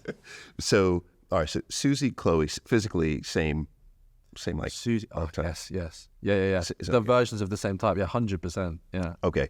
All right. So then let's get to then Jade. Yes. Because Jade doesn't fit that situation. No. So how is it that you and Jade come together? During lockdown, I did a lot of work on myself because I went through. I broke up with. I actually got back with the ex. That spurred all this, and then we broke up. Rightly so, after having a decent rekindling, but we're just so on different pages, so different. And I just sat with myself and was like, I've had a bit of a glow up. I think personally, I think I look pretty good. My hair was growing out, and I thought let me sit down and ask myself, what do I want from love? There was a point towards the end of that relationship where she asked me it. She said, "What do you want from this?" And I can, something was vivid memory. I know exactly where I was driving at the time. I was driving around a roundabout in Waterloo. I remember it so vividly because I just remember being like, I don't know. You don't know what you want. I had completely lost sight. I was so focused on being a good boyfriend because of what had happened in the past. I had just forgotten that, like, I myself require things from love. I wasn't afraid this time of a breakup because I had gone through what I'd gone through, and I knew that if the feeling passed, and I knew that I could rebuild myself, and my soul needed it. So I sat down and went, all right. I literally wrote a list. I literally went, what do I want from love? And I started writing down qualities that I wanted in a future person. And then I had all this spare time. I'm in lockdown. Man, I was like, oh man, I fucking love Little Mix. This is like, I've always loved Little Mix as a group. And I had this memory of a friend of mine being like, oh, you'd really get along with Jade. So I just like texted him and was like, dude, is Jade single? Like, is this a vibe? Like, what can we, And then me and Jade started talking, and I was there. Wait. Give me some more details. So you text your friend. So the story is I text my friend. I said, I knew that Jade was single actually. And I said, like, can you pitch me to Jade? I said, that's all I said. You said, pitch me. Pitch me. And he just he screenshot that and just sent that to Jade. Yeah. And then, but then I get this DM out of the blue, because obviously she's in lockdown doing fucking... Right. Okay, how long? How much time has gone by? I can't remember. A couple of days. Oh, she gave it a couple of days? Dude, we're in lockdown. There's nothing to do. Oh, okay, maybe not then. I don't know. I actually can't remember the time. But like, I just remember like getting this DM, and she's a superstar, bro. You know what I mean? Like, obviously I'd done well, but like, and actually oddly, we'd almost made a song about 7 years before, but that's a whole other story. I'd never met her. And she popped in and she went, what's your pitch then? Like straight just up that. in the DM. What's your pitch then? Yeah, what's your pitch? Show me. And so I was like, hilarious. Firstly, hilarious. And then so I made this PowerPoint presentation, which was awful. Like I meant to make it bad. So that's not my sense of humor. You made a PowerPoint presentation. I made a PowerPoint straight off the bat. I was like, cool, give me a minute. So I went in and I basically wrote like, there's one page was like reasons to like me.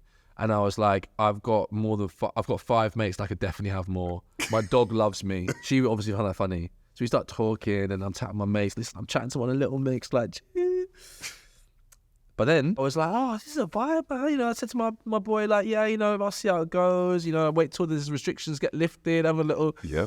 But then I do a couple of these Zoom dates and then I was just like, looked at this list and I was like, fuck. Like, she's all these things. Like, what am I going to do here? All right, I'll meet up with her in person and I'll know. And then we had this date. Can I ask before you even got to the date? Yeah. What was on the list? Well, do I say? You know what? I can't remember the list exactly, but there were some important factors. One was actually humor, which everyone would say. It wasn't like this was separate to what I'd already experienced. It was just like a conscious focusing on it. Okay. So like humor was massive. Fun, funny. Dancing was really important to me. I know this is bizarre, but like dancing, because I'd started to visualize my future and that being such an important element of it, moments, that, you'll know this with your wife, you go away, there's music, and then you want someone you can fucking dance with. And it's good that it's you. Right. Yeah. Right. Partner. Exactly. It did also help that Jade herself is mixed race, just because I hadn't had the ability to connect with a person in my immediate romantic space that had also had that complex lived experience. Now, this isn't to say, again, that everyone should just mate with people who have this shared, But for me specifically, with my history of dating, that was massive for me, Wow. To meet her mum's black, her mum is Yemeni Egyptian, she's half Arabic and then half Geordie. She's got a wonderful father, Jimmy, who's like, Geordie. I don't know what that is, Anglo-Saxon, but she had that complexity. She was raised in South Shields in a little town where, now in London she would be seen as light-skinned. In Geordie land, they were fucking signing off on her yearbook saying like, good luck selling camels, this kind of shit. Real racist shit. Wow. So she had that understanding of just like the confusion of that, and I felt that as, it's just another value that we share. It's just another lived experience that we share. Experience, yeah. And so, Yeah, so all of that kind of amounted to me ringing my mate and being like, well, this is a bit fucked, isn't it? Because I fancy her. She has all the qualities that I've deemed important for me to have a loving relationship. I'm definitely ready because I'd had a mature, certainly the rekindling was a mature relationship. I understood boundaries. I had, everything was in place. Yeah, you're ready. So I said to him, what, am I going to like keep her at arm's length, shag around, and then hope that she's still there? Like, nah. I was like, fuck it. And now we're almost, 5 years. So in terms of committing though, yeah. Is that something that you had a conversation around? And was that with my friend? No, with Jade. Oh, in terms of boyfriend and girlfriend? Yeah, full on. And the reason why I asked this is because the whole boyfriend-girlfriend thing it's real hazy now. Is it? Yeah. Oh, situationships, or like we're just seeing each other, or and then also because, and I know at one point, correct me if I'm wrong in the research, but at one point, didn't you say you consider yourself polyamorous?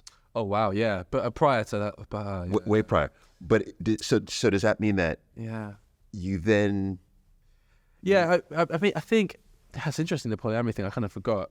I didn't forget. I'm interested still. I find, much like you, and again, I've listened to you had sex experts on this podcast talk about polyamory, and I was open to the idea of an unconventional approach to love, and I still am. When I hear people talk about it, Jade and I talk about this.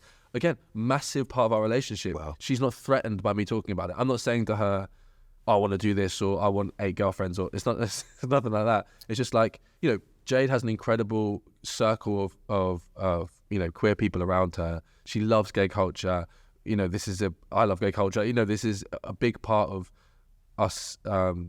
Her attraction to me actually was that I'm not afraid to engage with my feminine side or express myself in that way. Drag culture, cross-dressing. I did a film around that topic, and so all of that has has joined us. And in that culture, these guys are just trying out all different types of fucking unconventional spaces and ways of being, and so it would be, I think, kind of ridiculous for us to not go, oh, that's interesting, that's mad, right. That's working or not working, or so we just discuss it, and that in itself is almost enough for me. Monogamy, I get it. I understand, especially if it involves ease and flexibility in terms of thought and expression, and then great, and I think with Jade, she actually just asked me out. She just said, do you want to be my boyfriend? And I was like, fuck yeah. And that was it. Do you want to be my boyfriend? Yeah, but I had to promise her that I'd be the one to say the L word first, and I did. I told her I loved her first. Okay, all right. Jade really hasn't seen a version of me that existed before that had at times insurmountable intimacy issues. She's never seen it, and it was a joke early on with my close guy mate, like immediate circle, that she just has no idea that there was a time where even cuddling in bed would lead to me basically vibrating. Like I would be so anxious. I'd be so triggered by the concept of like, or somebody, one thing I used to hate would be like someone asking me, do you love me? Be like, what the fuck are you talking about? Like, we're in a relationship. Is that not enough? Right. I mean, this is before I've listened to 6-hour fucking audiobooks about safety questions and attachment theory. And yes, I understand that in that moment, is it really much of a compromise for me to just tell the person and assure them that it's not them asking, it's the child. I get it. Yes. I get it now. But what's so interesting is, I thought about that. I thought, now in my relationship, Jade tells me she loves me all the time, and I fucking love it. It's like just the best comfort food, but with no health risks. It's no, it's, you know what I mean? It's no just, sugar. It's just yeah. Oh, and I'm just like, and I just felt so grateful, and I think I was just about to leave somewhere, and she was away already, and she just sent me a text that I love you for no reason, and I was just like, fucking. I felt so grateful, and this is a lot of the reason, Paul, why I speak about men and young boys, because I never knew I could feel like this. I never knew that there's a safety in somebody with she's so willing to just express it. And I listen, I've been party to that. I've made sure, this is years of trust that's been built up, and I get that now. And now I'm understanding partnership more and communication, and now the things that used to stress me out about like communication, they don't even exist anymore because we just trust each other, right. If I fall asleep, I forget to say goodnight, I love you, which I like doing. She's not going to be annoyed. She's going to assume I fell asleep because we trust, Yes. So there's those things that have shifted. But I used to have this ardent view, I tell you I love you sparingly because then it has more value. I bet you hear this all the time. Absolutely. Like, Absolutely. when I say I love you, that the time will stop, cars will pause, Right. you will feel it, and you cannot demand this of me. You Yes. can't say, do you love me? Right. I used to think that. Whereas I've moved away from this idea that love needs to be something that's short on supply. Like, what the fuck? Like, I want to tell Jade I love her all the time. I want her to tell me she loves me all the time because it's just great. Yeah, it is. Like, it's just great. It is. What was your first date with Jade? Where was it? What'd On you do? Zoom. Oh, yeah, that's true. Sorry, in physical. person. Physical. It was in Greenwich Park. Yeah, it was in Greenwich Park, and yeah, I just wanted to see if I liked her. I just wanted to see what the vibe was, and we were both nervous, and it was difficult because there were like restrictions at the time. It was just the one side of lockdown. So, but we were there for 8 hours. For 8 hours. Yeah. How long did you plan to be there before? I don't fucking know. But this is important. Yeah. Jade, this is important. Yeah. So when Dude, there was nothing else going on. there's nothing. But I'm sure you weren't thinking you would be there for 8 hours, right? You know what? I really had no expectations. Full disclosure, I fucking loved that first lockdown. I miss it all the time. I really do. I literally think I was like, what bliss to have to wake up and my only concern is connecting to people. I know there's an irony in that because we literally couldn't see people, but I was writing, I was eating well, and not everyone had this experience, and then when you did see people, the gratitude, those first parties, Oh my God, you're like, fuck. I can't believe it. Yeah, we're together. Oh, but also though, God. it sounded like you were falling in love. Well, yeah, I did. I was fortunate to be, but here's the other thing.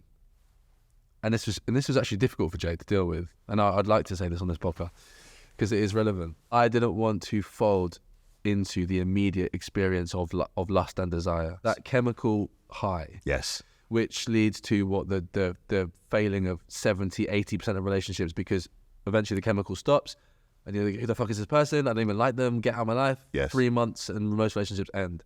I was painfully aware that I'd experienced that 4 times in my life. 4 times, convinced this person would be. So when I knew I liked her, I said respectfully, I'm not going to say I love you the first time until I am not high.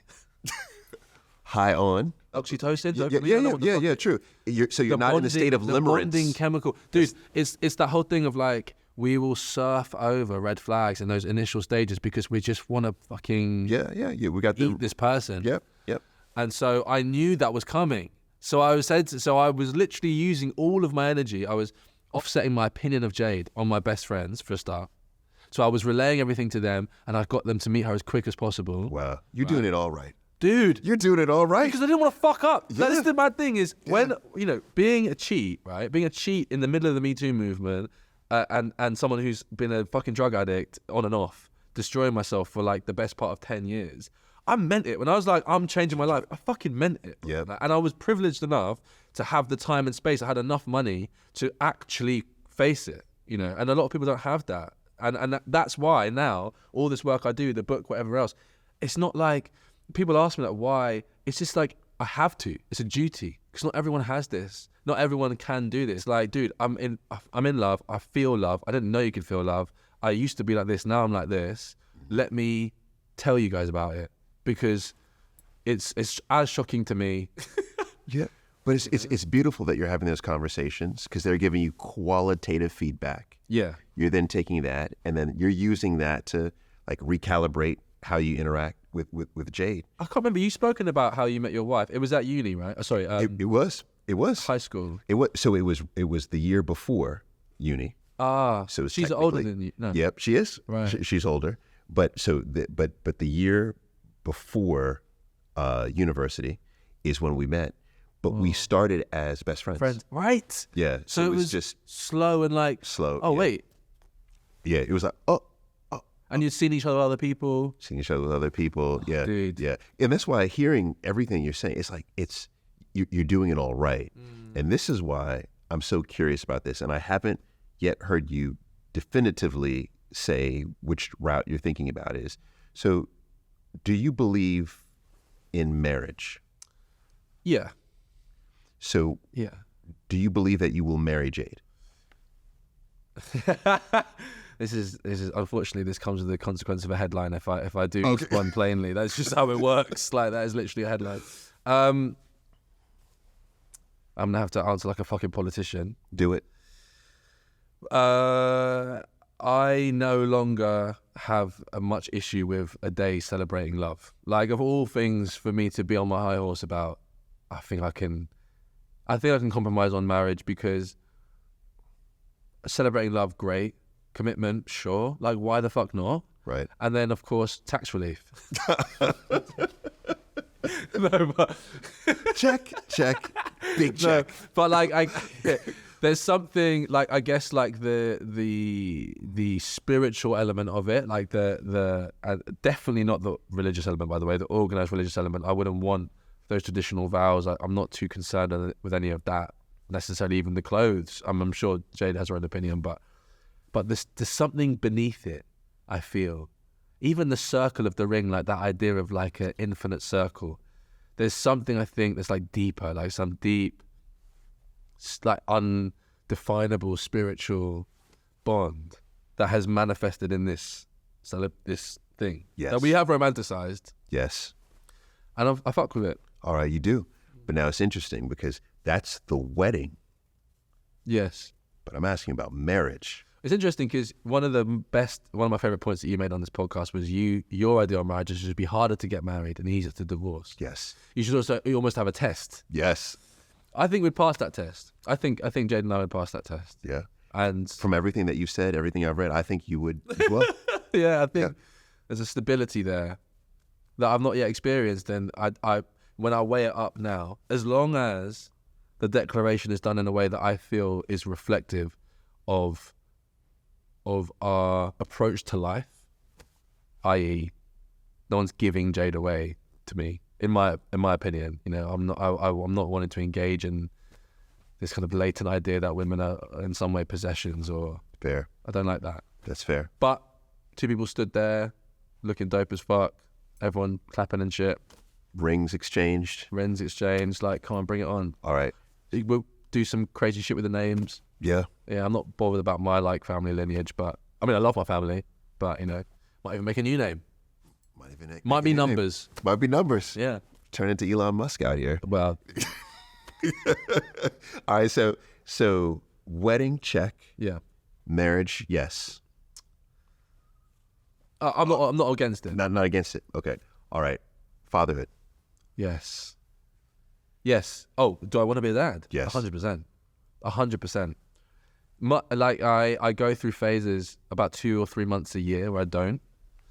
I think one of the burdens of overthinkers, especially in modern society, is rationalizing how unfair it would be to have a child right now, which is I guess, philosophical conundrum, because wouldn't we need more people even contemplating whether it's okay for children to be having children?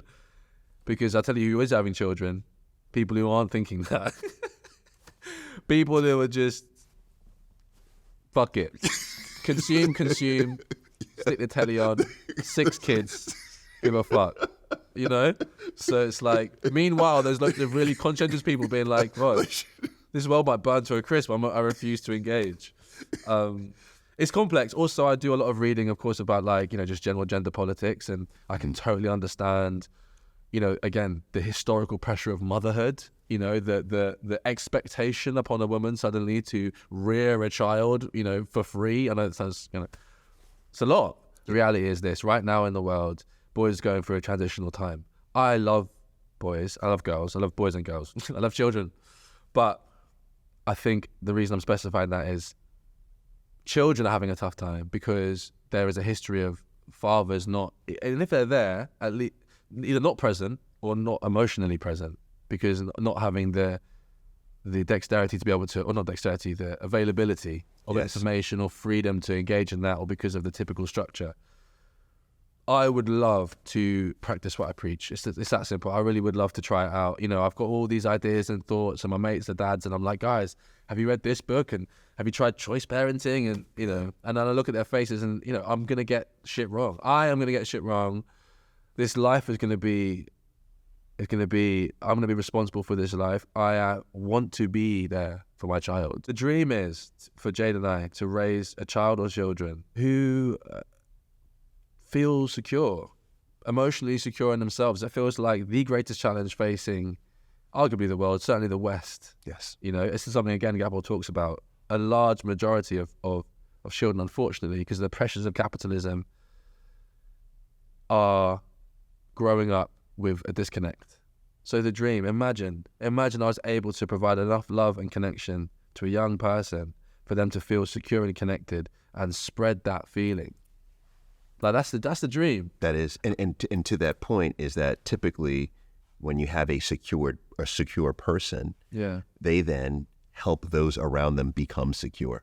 Massively. Yeah. So you're right. You're like that first. Your child is that first domino. Yeah, literally. I think they say that, don't they, in attachment theory, that like secure attachment, or in another book they called it an anchor. You know, you can actually pull someone Absolutely from anxious or from avoidant. Absolutely. And that's like, is that not the most important thing right now? Yeah. Could that be? I know. I'm with you. I always think that, you know, like pretty much every single bad thing that is happening in the world is as a result of emotional dysregulation.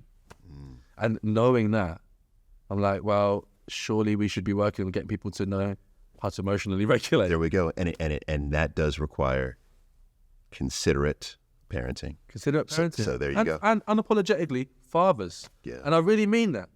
Fathers, like there are so many fucking brilliant fathers on this planet, brilliant men who are doing the work, who are willing to be there. Especially, you know, like I'm seeing like rap videos with fathers holding their kids, you know? I'm seeing like adverts. I'm seeing it celebrated on I've just sat and listened to a fucking rap battle, Kendrick versus Drake, where one of the flexes, Right. Go ahead, say it. one of Kendrick's flexes is, I'm a better dad than you. Yeah. Look at that. That's a big shift. That's massive. You Yeah. know? Yeah. So I want to be part of that push, because that energy, and you know, there is some nuance in terms of the actual being, but that energy, masculinity, I believe masculinity is a pure, wondrous energy that every human being can balance, and that can be represented by a paternal figure. And it doesn't have to be your biological fucking child. We all have that responsibility. You're doing that right now. Yeah. I mean, I would say that I'm trying, but I will say that that's one part of my life that I adore. Yeah. I adore. My boys are truly. 2 boys. I have 2 boys. Yeah, wow. Kingston and Liam. I have a 14-year-old, 11-year-old, and they're my buddies. But I love that for you, and I hope that you are able to enjoy that blessing. We'll see, you know, man. of many children, many children. Yeah, we 'Cause have I think you need many. Well, we need to find a way of reinstalling that balance. It's just unfortunate because, you know, children are expensive. They are. They are. You are in a high-profile relationship. So I'd love to find out your thoughts, your feelings around how you navigate this. A high-profile relationship. Yeah, in particular with Jade, because it's interesting when I'm talking to a guest. Because I am listening to the words, but I'm more so watching body language. Yeah. And when we talk about Jade, I notice more of a reflection and a consideration of how you're saying and what you're saying. True. Because, hey, you know you deeply care about her, you're in love with her, but you also know she's high profile. Yeah. And you know that the moment you say something that's linked to her, article after article after article. Yeah, I've definitely tripped on that in the past. Okay. Yeah. So that's just one component of it. And then you yourself are high profile as well. So you saying this, even so you saying it even elevates, it gives more air to whatever the statement is. So how do you go about navigating a high profile relationship? I mean, I don't know. I feel like nowadays there's a temptation for high profile relationships to like maybe use their relationship or like make the relationship part of their profile, which sometimes really works. You know, there's the couples podcast or I don't know, they're just like, that's just how they present themselves. Which Jade and I think I'd go as far as to say had made a conscious attempt to take easy with that. We've had loads of offers. We get loads of offers to do things together. I can imagine. Yeah, and so, but we, you know, only now, we don't really like do massive posts about each other. We support each other's careers unapologetically. That's always the case, which I love. That's like one of my favorite parts about this relationship. Okay. But in terms of like us, we did at least try for a long time, and almost in our 5th year, to just keep that to ourselves. Also, just because I don't know what you think about this, but I had seen a pattern of behaviour where the more suddenly public a relationship had become, I felt like it was maybe reflective of it privately struggling slightly. Like there was a requirement of an external force to kind of keep them together. So anyway, so I overthink that. So I overthink that a little bit. I would say I don't think that's way off. Okay. You know? But yeah, look, it's straight up. In terms of talking, I got in trouble before because I spoke about our sex life in a podcast about cuddling. And Jade was with me. She was in the room. So I was on the podcast. It was on Zoom. I said what I said, which was me talking about this time we'd had sex. And I in the moment, I said, Jade, do you reckon we got to cut that out? Like, I don't know what the vibe is. And she was like, no, we've got fucking adults. We have sex. What are you talking about? Anyway, it comes out. And then I got fucking dragged by our fans for like weeks because admittedly, she has a worldwide fan base, you know, so attitudes to sex differ in those countries. And also, some of those fans are young. They're like 12, you know what I mean? So they don't get what I'm saying. And so there's a friction there because me, I'm a transparent person, and I'm definitely of the belief that the more open people are, the better. The more honest people are, the better. So yeah, balancing like me, especially around sex and intimacy and connection, me balancing my freedom to express my thoughts on it whilst not speaking on behalf of her is something I consider. Yeah, for sure. Because it's just a headache, you know what I mean? But I do think I know her enough to kind of know what she'd be cool with. She's pretty chill. So she is more than capable of discussing how she feels about things herself, you know? Right. So like, yeah, so I don't want to talk on behalf of her. But I also find that recently a lot of people love me talking about her at all, you know, because I'm very supportive of her. I adore her ambition and who she is and everything she's achieved. Her girlfriend earns more money than me. She's super successful and I fucking love it. You know, that seems like it's some people that's emasculating or I don't know what their ideas are, which I find hilarious. So, but it's reflected in the fact that when I talk positively about Jade's career, they get shared loads. Right. And it means a lot. I've actually had a lot of personal texts of, you know, from people who've been in situations where their partner, usually male partner, has struggled with their success or they felt emasculated by their success. Whereas for me, listen, I'm successful. I can totally support myself. But having somebody who doesn't require me to support them for the first time in my life ever is unreal. And of course I do. Of course I'm not a scrounge. Do you know what I mean? Whatever I can do, I know there's certainly equity within our relationship, you know? Yes. That's important. It's imperative. I mean, again, your story too is counter to so many narratives that people have fed in these hyper-real scenarios. Yeah. It is unfortunate. But one thing that, you know, is interesting, you said this, is you started talking about Jade and you looked at me, you were like, she's a superstar. Yeah. You know, I can see in your eyes, like she is your superstar. Yeah. 100%. Super important role in a relationship. She's my superstar and I'm her superstar, I think. You have to ask her. No, yeah. And I think so. She's very, like, she's so supportive of me as well. It's like, it's really, yeah. But yeah, she's my superstar for sure. Yeah. All right. Done on that then. Yeah. Also, I do just want to praise you because I do think it's one of the reasons why I love this podcast so much and why I did DM you just randomly. Did you see that saying you're great or something like that? I messaged you out because I can't explain how important it is to me to see a man in this space, like, discuss his wife and family with such beauty, have an open conversation. You look fucking cool, which helps, because that's also been an issue, if I'm being frank, in terms of coding. I mean, it can be that basic. I'm sure you see that. Young men, they look for coding, they look for identification. You know, most of these kids, most of these young boys won't even wear anything other than fucking black and navy blue. You know what I mean? And I just want people to know, because I understand that, like, there's a growing male fan base of this podcast, but in its growth, I want people to know and remember that you're in a good place. I feel like I'm in a good place. And if I'm going to listen to people discuss relationships and love and stability and security, I want to be listening to conversations you're having. I don't want to be listening to conversations from people who have shown me none of that. I say I don't want to be, what do I say? I don't want to buy a lifeboat of someone who can't sail. I don't know. Something like that. I don't know. But I think that's important, man. And I just want to say, like, and I thank you. And I was buzzing when you reached out about this, because I think it's a great platform and I've learned a lot. I appreciate it. And I appreciate you. I appreciate your journey. Thanks, you know, and it's one of these where I am so happy for your next chapter, given everything that you've learned, everything that you've experienced, all these tools that you're going to bring to it. And I'm telling you right now, but you already know that you're going to be there, is fatherhood is going to change your world.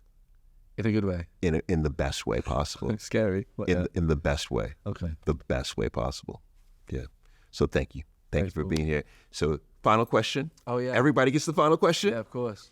I can't wait to hear your answer to this. Final question is, if you think throughout your 33 years on this planet, you've had incredible conversations. If you think about the one that is the most memorable, who was it with? What'd you learn? What was discussed? All right. And I'm going to go with what's come to me. Okay. This can't be, you know, again, I'd overthink. There's, as a disclaimer, I've been handed loads and loads of incredible advice. But there was a point in the probably like nearly the lowest point of my heartbreak, where I was ringing people a lot. Like, I was doing things that people don't do. I was reaching out. So I was reaching out a lot of smoking, a lot of cigarettes. But I was manic. And I kept ringing my best mate, kept ringing him, you know, but, and I was trying to manipulate the scenario I was in, trying to intellectualize, but my at the time, my ex, oh, she doesn't get it, you know, but this and that, like, how can she not see this? How can she not do da-da-da-da-da? And I was just, it was going this, you know, manic. Okay. And he just went, Jordan, no one is going to save you. Just like that.